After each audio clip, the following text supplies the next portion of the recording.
Revenge films. My name is Jessica. I live with my husband Thomas Smith and his mother at his family home. The three of us have been living together since we got married. My husband has always been very serious about his work, and he was a disciplined man. But his work was his life, so when things started not to go well at work, he started drowning himself in alcohol. Every night he would drink multiple drinks until he got drunk, and then he would start hurling abusive words at me. I was really troubled by it, but I wasn't able to step in and divorce at that stage. Honey, don't you think you're drinking a bit too much? Maybe you should stop for tonight and go to sleep. Excuse me? That's none of your business. Shut up and hurry up and go buy me more alcohol right now. What do you mean go buy more alcohol? It's midnight. I'm going to go to sleep. Are you telling me that you can't do what I tell you? Stop it, Thomas, please. Don't raise your voice. Shut up! My husband then grabbed an empty glass that was on the table and smashed it against the wall. The glass shattered into multiple pieces and shards of glass flew everywhere. It's the middle of the night. What on earth is going on here? Mrs. Smith, please help me. Do something about this. What's the matter? I told this woman to go buy me alcohol, but she refuses to listen to me. It's already midnight. Thomas, please go to sleep. If you keep raising your voice like that, it's going to disturb the neighbors. What kind of wife are you? You need to listen to what your husband tells you to do. Come on, hurry up and go buy the alcohol. How can you say that? And first of all, the only reason why my son is drowning himself in alcohol every single night is because he's stuck with a peasant of a wife like you. I'm sure if he had a more beautiful wife in his life, then he wouldn't be so frustrated all the time. This is your fault, you know. You didn't take responsibility. That's right, that's right. You should just be grateful that I'm letting a sad woman like you even have a place to stay in this house. If my husband wasn't drinking alcohol, he was much more calm and kind to me, and I haven't seen the side of him until his drinking got bad. However, my mother-in-law had been harassing me and insulting me ever since I got married to Thomas. I was working part-time at the local grocery store, but I was starting to think that I wanted to work longer hours and pick up more shifts, just so I could get away from my mother-in-law. And then not long after that, in addition to my husband's increasing alcoholism, he started spending money more recklessly, and then he asked me to start working full-time so that I could support his mother together. It was already stressful enough for me to be at home alone with his mother on a day-to-day basis, so I agreed and immediately started looking for a full-time job. It didn't take me long to find one, and as soon as I started working full-time, I also started saving up little by little so that I would be able to run away from this house if I ever needed to. Of course, I kept it a secret from my husband. Every single day when I came to my payday every month, Thomas was asking to borrow money from me, and so I wasn't able to save much every paycheck. However, by the time 2 years passed by tolerating this life, I realized that I had actually collected a decent amount of money, and with that, I was able to gain a confidence that I would be able to leave the household whenever I needed. And as I was carrying on this lifestyle, noticed that my husband had his cell phone on the living room table, even though he had already gone to work that day. I picked it up with every intention to just deliver his cell phone to the office, but at that very moment, he got a message.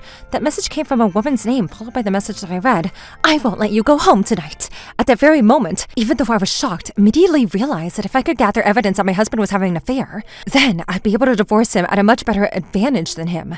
And so I took screenshots and sent it to myself. I knew that he was an abusive alcoholic who spent money recklessly, but I didn't know that he was also reckless with this woman, and so I was taken aback. But now that I looked over the past few months, he did have a lot more business trips than he ever did before, and I noticed that he'd been staying overnight, supposedly for work over time more than ever.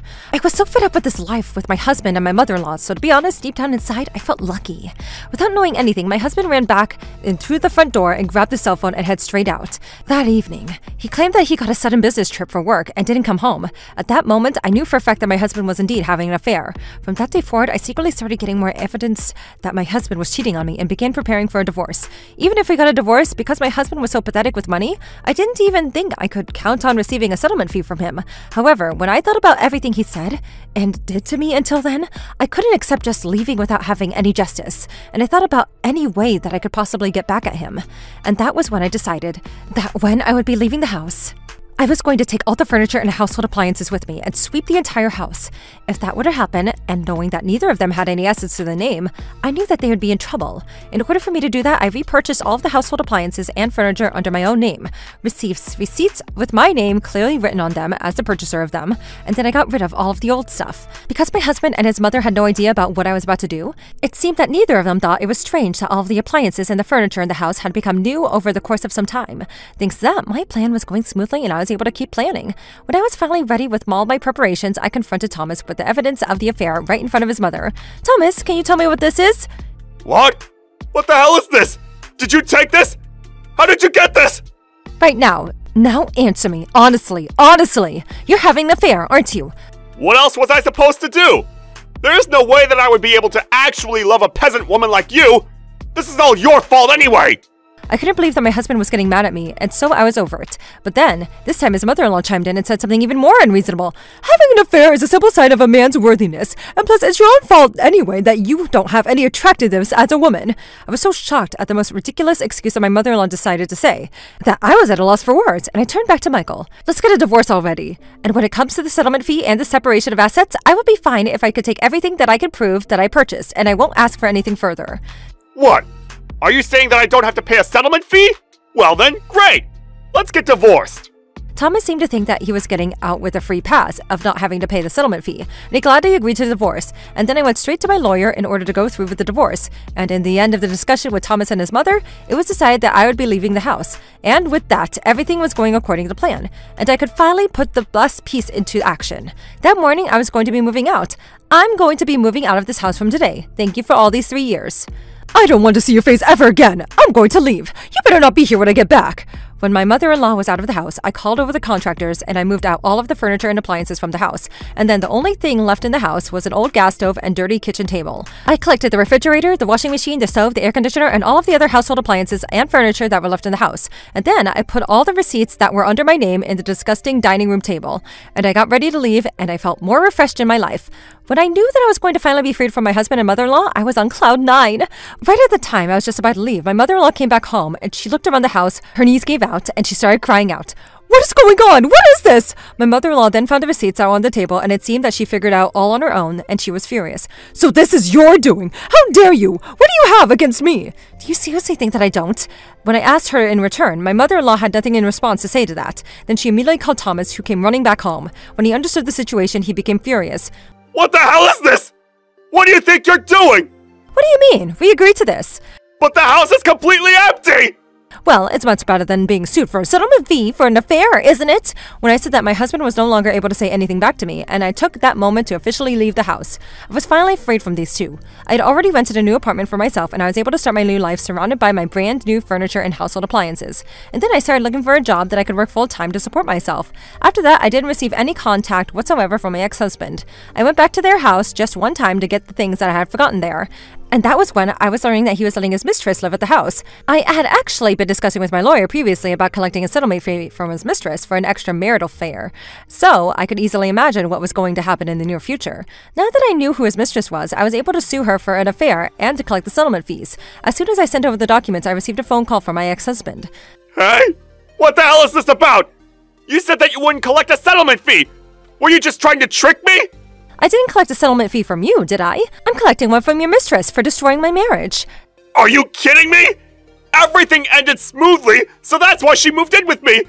But now this isn't what we discussed, and she's super pissed off at me. You better take that lawsuit down immediately! That's none of my business. She's the one that had an affair with a married man. That's her own fault. What did you just say? You better not underestimate me! If you're going to raise your voice, then don't contact me anymore. If there's anything you want to talk about from now on, you can just contact my lawyer and discuss it from them.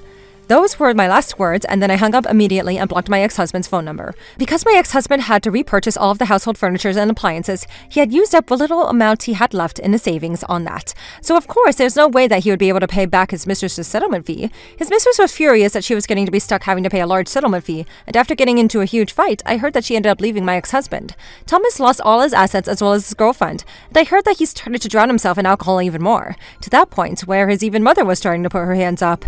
After that, my ex-husband's alcoholism became even worse than before, and he started becoming violent every single night at home. Because of that, his mother went into depression, and I heard that she's now receiving treatment out of the hospital. As for me, I was able to find a new job pretty quickly, and I put the full settlement fee from his mistress into my savings account. I was able to gain a fulfilling life, although the memories of my life with my ex-husband and ex-mother-in-law still haunt me. I'm hoping to use that as a good example of what not to do, so that I don't repeat the same mistake in my life again.